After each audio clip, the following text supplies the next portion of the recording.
Hey, it's Tucker Carlson. Let's say you wanted to control a country.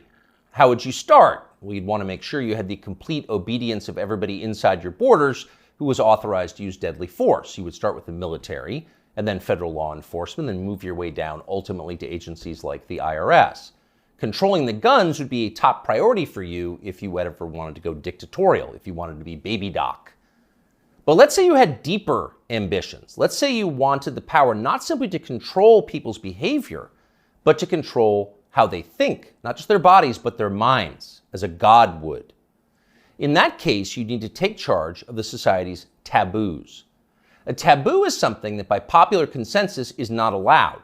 A taboo may not be illegal, but it doesn't need to be. Over time, social prohibitions are more powerful and more enduring than laws. Societies are defined by what they will not permit, as are famously religions. Muslims don't eat pork, neither do Orthodox Jews. Traditional Christians oppose extramarital sex. The Amish avoid electricity, and so on. American society isn't overtly religious, but it's governed by taboos, and it always has been. What's interesting is how fast our taboos are changing. This is not happening organically. What we're allowed to dislike is being dictated to us from above, sometimes by force. Until fairly recently, for example, it was taboo in this country to attack people on the basis of their race. That was the main lesson of the Second World War, we were told again and again. The one thing we learned from the Nazis is that it's dangerous to reduce human beings to their genetic code. There is no master race. That made sense, but apparently we no longer believe it. Punishing people based on their skin color is not only permitted in modern America, it is mandatory throughout business and government and higher education, as long as the victims are white. At one time, that would have been unimaginable. So with the current behavior of our politicians. As recently as the 1992 presidential campaign, adultery was considered disqualifying for anyone seeking higher office. Bill Clinton was very nearly derailed in the New Hampshire primary by his affair with Jennifer Flowers. Clinton went to elaborate lengths to lie about the relationship because he had no choice. But he was the last presidential candidate who had to meet this standard. By 2008, it was obvious to anybody who was paying attention that Barack Obama had a strange and highly creepy personal life. Yet nobody ever asked him about it. By that point, a leader's behavior within his own marriage, the core relationship of his life, had been declared irrelevant. It was Barack Obama's business, not yours. One by one, with increasing speed, our old taboos have been struck down. Those that remain have lost their moral force. Stealing, flaunting your wealth, striking women, smoking marijuana on the street, shameless public hypocrisy, taking other people's money for not working. All of these things used to be considered unacceptable in America, not anymore. So it probably shouldn't surprise us that the greatest taboo of all is teetering on the edge of acceptability: child molestation. A generation ago, talking to someone else's children about sex was widely considered grounds for a thrashing. Touching them sexually was effectively a death penalty offense. When Jeffrey Dahmer was bludgeoned to death in the bathroom of a Wisconsin prison in 1994, the Milwaukee District Attorney had to caution the public not to turn Dahmer's killer into a folk hero. Jeffrey Dahmer had molested and murdered children. People felt justified in celebrating his death. 25 years later, that standard had changed dramatically in the state of Wisconsin, as in the rest of the country. In the summer of 2020, during the BLM riots in Kenosha, 17-year-old Kyle Rittenhouse defended his life from a convicted child molester called Joseph Rosenbaum. Rosenbaum was trying to kill Rittenhouse, so Rittenhouse shot him in self-defense. But it was Joseph Rosenbaum whom the media cast as the victim of the story. Kyle Rittenhouse, meanwhile, an underage boy fending off violence from a child molester, was denounced as the villain. Ultimately, he was indicted for murder. One of the things that this tells us is the people who run our country no longer see child molesters as the worst among us. It's never been more obvious than it was yesterday when the Wall Street Journal ran a long expose about kiddie porn on Instagram. Instagram, the journal found, quote, helps connect and promote a vast network of accounts openly devoted to the commission and purchase of underage sex content. Instagram connects pedophiles and connects them to content sellers of child pornography. In one instance, the paper discovered that Instagram was recommending the phrase incest toddlers to users who'd expressed interest in similar material. By the way, no one at Instagram denied that any of this had happened, nor did Mark Zuckerberg, who controls the company. The Journal story was accurate. It was all pretty shocking, but not as shocking as what happened next, which was effectively nothing at all. The largest circulation newspaper in the United States revealed that one of the world's most influential companies was promoting pedophilia, and nobody in power did anything about it. The Justice Department did not announce an investigation. Congress did not schedule hearings. The guy who runs Instagram, Adam Mosseri, still has his job. In fact, Mosseri's last tweet, which is pinned, is a video of himself bragging about how effective Instagram's algorithm is. Keep in mind as you watch this, it's real. People often talk about the algorithm, but there is no one algorithm for Instagram. There are many algorithms and ranking processes we use to try to personalize the experience to make it as interesting as we can for each and every person who uses Instagram. We believe in this idea of personalization. What you're interested in and what I'm interested in is different, and so therefore your Instagram and my Instagram should be different. What you're interested in and what I'm interested in is different, Mosseri explains patiently. So your Instagram feed will be different from mine.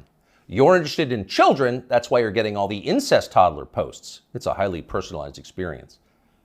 That tweet is still up tonight. Of course, everybody at Instagram, in fact, everyone everywhere in authority, will still claim to think that child molestation is bad, but the tone has changed unmistakably. When they say it's bad, they mean it in a kind of abstract way. Bad like a civil war in Central Africa is bad. You wouldn't prefer it, but there are reasons it happens. That's why we now refer to pedophiles as minor attracted persons, because honestly, who can judge? These people are a sexual minority, so pause before you attack them. And in any case, it's not like pedophiles are barging into the Capitol building to sit in Nancy Pelosi's chair or asking uncomfortable questions about the last election. For miscreants like that, no punishment is too harsh. So far this month, the FBI's Washington field office has issued 11 press releases. 10 out of 11 have been about January 6th.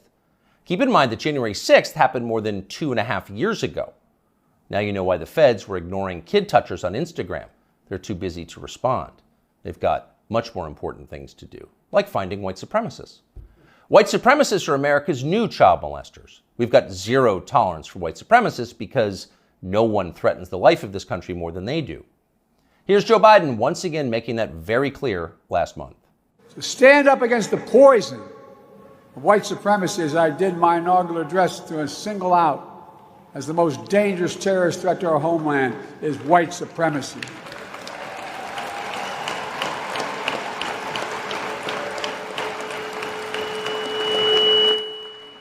And I'm not saying this because I'm at a black HBCU. I say it wherever I go. Pardon the feedback, but you heard the point. White supremacy is the most dangerous threat to the American homeland. Joe Biden just told us that. It's more dangerous than the threat of nuclear war with Russia. It's more dangerous than the threat of the Mexican drug cartels, who've already killed hundreds of thousands of Americans and are now in control of swaths of our southwestern states. White supremacy is that bad, Joe Biden says. In fact, it's worse. But what is it? That's the question. Can anyone in authority actually define white supremacy? What is it? Is white supremacy liking white people too much? If so, that's going to put those of us with white children in a pretty tough spot. Or is white supremacy something much more obviously bad, like trying to expel all non-whites from America and creating some kind of ethno-state? If that's Joe Biden's definition, what exactly is the scope of this threat? How many people are currently working on this American white ethno-state project? And what are the chances they're going to pull it off? Our guess is not very many and precisely zero. But we can't say for sure because no one has showed us the numbers. These are not rhetorical questions. When the President of the United States describes something as the worst possible crime Americans can commit, you have a right to know what that crime is. You used to have that right. Under our pre-revolutionary legal code before George Floyd, questions like these were easy to answer. A crime was defined as something that an elected legislature had explicitly banned, usually an act that hurt somebody else. In America, crimes were described precisely, with words in English and then preserved in books, which you could read yourself. If you ever wondered whether you were committing a crime, you could just look it up. You could know for sure whether you were a criminal. Now you can't. And needless to say, that's the point. The point of the exercise is to keep you off balance, to keep you afraid.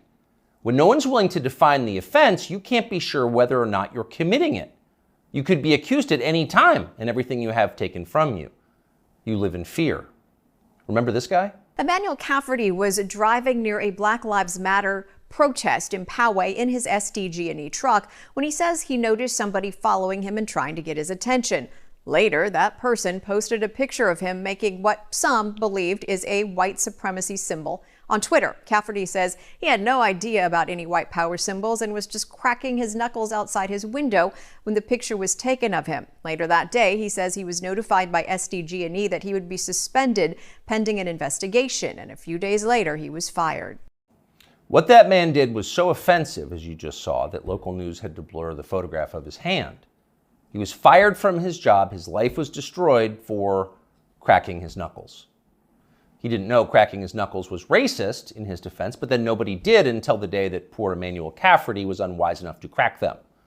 When a crime has no definition, anyone can be guilty of it. It's hard to relax in a country like that. The old system was better.